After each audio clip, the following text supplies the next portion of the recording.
In 2018, it was at the GBBC reception in Davos where the government of Bermuda forged relationships that were instrumental in positioning Bermuda as a trusted jurisdiction for digital finance. That same year, we introduced the Digital Asset Business Act, better known as DABA, a pioneering framework offering tiered licensing for digital asset companies. I think when it comes to new technology, it's always good to start with examining what regulations already apply, and then we can conduct a gap analysis to see if additional regulations or guidance is needed. We want to make sure that innovation is responsible. We want to have a level playing field, customer protections, and market integrity. When it comes to digital assets, as you know, the CFTC regulates the trading of Bitcoin futures and Ether futures. And that experience has made the CFTC a U.S. leader in this space. I am persuaded that the global traction of digital assets and blockchain is an unprecedented milestone in unlocking the value, cutting-edge technological solutions to support a sustainable development. Africa has a noticeable young demographic with a million of 19.2. Blockchain will really come to life in supply chain, in tokenization, with the AI and blockchain convergence, and some of the regulatory and legislative moves that I think will underpin and further enhance the opportunity. Supply chain is an obvious place for blockchain to transform what is an extraordinarily opaque part of our economy and society. Congress has an opportunity to work in the digital asset space to say what the law should be for the United States to be a global leader. And although that legislation is still taking shape, I do think it's important for Congress to address the regulatory gap. This gap exists because there's no federal regulator for Bitcoin. And we still see a number of fraud cases at the CFTC in that unregulated space, which is an area where Congress could bring additional customer protections. The fourth industrial revolution is upon us, and the decentralized business models are redefining each sector of our economy.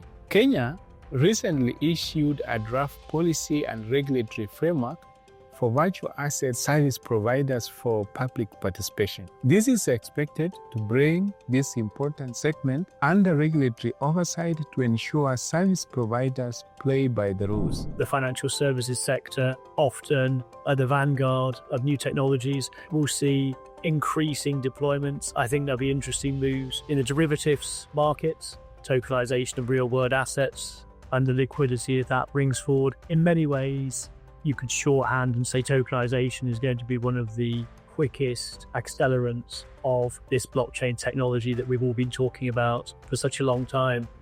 Our regulatory environment continues to evolve, differentiating itself in three key areas: stablecoin issuance, digital asset derivatives exchanges, and innovative insurance solutions. These pillars of our fintech strategy reflect Bermuda's agility in adapting to emerging trends while upholding robust regulatory standards. Looking at where AI and blockchain are coming together, obvious opportunity where the two technologies prove for use case solutions, but also help each other.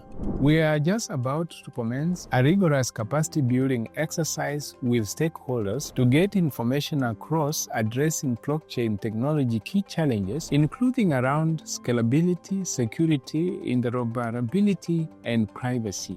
Look forward to working with all of you through 2025 as we look to drive these opportunities for blockchain of itself, tokenization of real-world assets. Where we can really make a difference is where we look at these technologies in combination with one another.